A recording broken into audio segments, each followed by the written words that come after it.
Di ambang keputusan yang bisa merubah wajah keamanan Eropa, ada sebuah ketakutan yang tak diucapkan di ruang rapat sekutu. Bukan lagi soal kemampuan Ukraina, melainkan apa yang akan dilakukan Rusia dan seberapa jauh Rusia bersedia melangkah. Wacana mengirimkan rudal jelajah Tomahawk ke Ukraina bukan sekadar transfer senjata. Bagi negara-negara NATO, itu adalah tanda bahwa permainan telah memasuki domain di mana konfrontasi besar bisa menyapu batas-batas yang selama ini dianggap aman. Di markas-markas militer dan kabinet menteri, pembicaraan berputar pada satu kata yang menekan: konsekuensi. Jika Tomahawk ditempatkan di tanah Ukraina, siapa yang akan menanggung balasan? Apakah Ukraina atau seluruh aliansi yang ikut berada di belakang senjata itu? Ketakutan ini berakar pada satu realitas yang tidak mudah dibantah. Moskow memiliki portofolio kekuatan yang tidak lagi hanya bersifat retoris. Rusia telah memperagakan kemampuan yang menantang pola-pola perang konvensional. Sistem intersepsi canggih, jaringan pertahanan terintegrasi, kemampuan siber ofensif, dan platform senjata presisi yang pada beberapa aspek melampaui prestasi yang pernah dicatat oleh Iskander dan Kinzhal. Ketika pejabat Kremlin mengatakan mereka tahu bagaimana menjatuhkan Tomahawk, itu bukan hiperbola. Itu adalah klaim kemampuan operasional yang diprogram untuk menekan, mencegah, dan bila perlu membalas di luar ekspektasi. Sekutu-sekutu di Eropa melihat klaim itu sebagai ancaman nyata, bukan sekadar pernyataan politik. Logika ketakutan NATO sederhana. Tomahawk berpotensi melibatkan unsur Amerika dalam peluncurannya, dan Amerika adalah jantung aliansi. Sekali ada jejak Amerika, garis yang memisahkan konflik regional dan konfrontasi lintas aliansi akan memudar. Para perencana NATO tak hanya menghitung berapa banyak rudal yang dapat ditembakkan.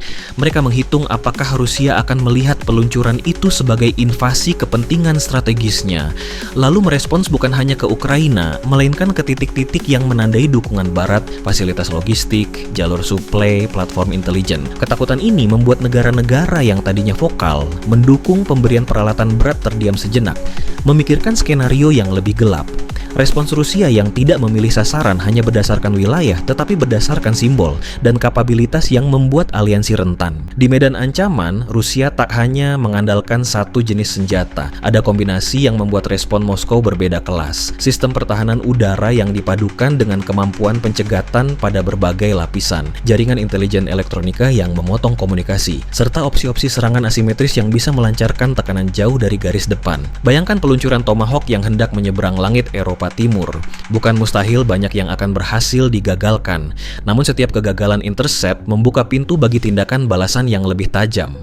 Penghancuran pangkalan peluncur, serangan ke pusat komando yang dianggap terkait, atau gelombang operasi cyber yang melumpuhkan infrastruktur pendukung. Itulah yang membuat sekutu NATO gentar. Bukan hanya tentang satu peluru yang melesat, melainkan tentang rangkaian reaksi berlapis yang mengikuti peluru itu. Ketakutan semakin intens ketika pertimbangan teknis bertemu faktor psikologis. Kremlin menunjukkan bahwa mereka mampu mengembangkan dan mengerahkan platform-platform yang ukurannya lebih dari Iskander, lebih kompleks dari Kinzhal, dan dalam beberapa dimensi operasional mampu menembus pertahanan yang selama ini dianggap aman. Pernyataan bahwa Rusia bisa menggunakan senjata overpower bukanlah klaim kosong.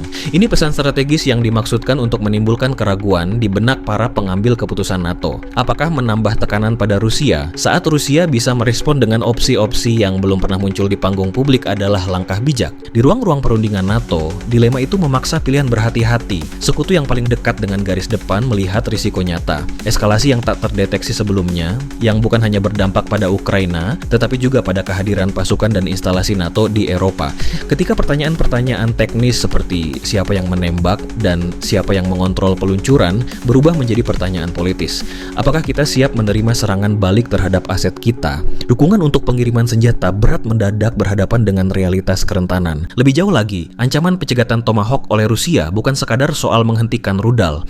Ini soal menunjukkan kapasitas untuk menolak kebijakan asing yang dipersepsikan mengancam inti keamanan nasionalnya. Jika Tomahawk berhasil dicegat, Moskow mendapatkan dua keuntungan: menetralkan ancaman operasional dan mengirim pesan politik keras bahwa upaya tekanan militer Barat dapat digagalkan. Jika pencegatan itu diiringi dengan serangan balasan terukur terhadap infrastruktur dukungan, maka pesan yang terkirim adalah lebih luas. Setiap upaya melampaui ambang tertentu akan menerima respon yang tidak terbatas pada satu medan perang. Dampaknya terhadap keputusan politik Barat tak bisa diremehkan. Negara-negara NATO yang sebelumnya siap menyediakan sistem yang menekan, kini menimbang ulang bukan karena takut pada Ukraina, tetapi karena ketakutan akan rumah mereka sendiri menjadi sasaran. Solidaritas tetap ada, namun solidaritas yang diukur kini dipertukarkan dengan kalkulasi risiko yang lebih rumit. Keberanian menghadapi Rusia berarti juga kesiapan menanggung konsekuensi geopolitik dan militer yang lebih berat. Disinilah letak kekuatan strategis Rusia, bukan hanya pada alat, tetapi pada kemampuan untuk memaksa musuh menimbang ulang pilihan mereka. Jika Tomahawk benar-benar dikerahkan dalam jumlah besar, skenario yang mungkin terjadi bukan sekadar pertempuran teknologi antara rudal dan interceptor, itu adalah pergeseran struktural dalam pencegahan. Rusia dapat memaksa desentralisasi kekuatan NATO, memaksa relokasi aset, dan memaksa perubahan strategi, yang pada gilirannya memperpanjang konflik dan menambah biaya politik. NATO yang selama ini mengukur pencegahan berdasarkan garis-garis lama, menemukan dirinya menghadapi bentuk pencegahan baru, di mana intimidasi sistemik ditopang oleh pilihan penggunaan kekuatan yang ekstrim. Di atas semua itu tergantung satu hal, keputusan manusia. Para pemimpin di Washington dan ibu kota Eropa kini menimbang bukan hanya efektivitas Tomahawk sebagai senjata, tetapi juga daya rusaknya terhadap struktur keamanan regional.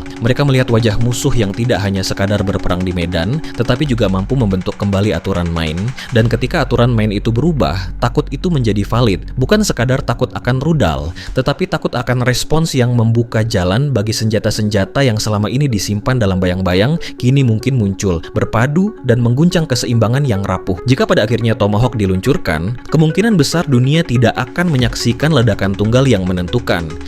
Yang mungkin terjadi adalah rangkaian reaksi, pencegatan, pembalasan, penyesuaian strategi, dan ketakutan yang merambat ke seluruh jaringan aliansi. Sekutu NATO yang tadinya percaya pada kekuatan kolektif, kini dipaksa melihat kembali apakah kolektif itu cukup untuk menahan jawaban yang mungkin datang dari Rusia yang tak segan menggunakan kemampuan paling ekstrimnya. Inilah kenyataan yang menghantui. Ketika senjata yang kuat dipertukarkan, bukan hanya garis depan yang berubah, mentalitas bertahan hidup strategis dan keseimbangan kekuasaan akan dipaksa menata ulang dirinya sendiri di bawah bayangan pilihan yang baru.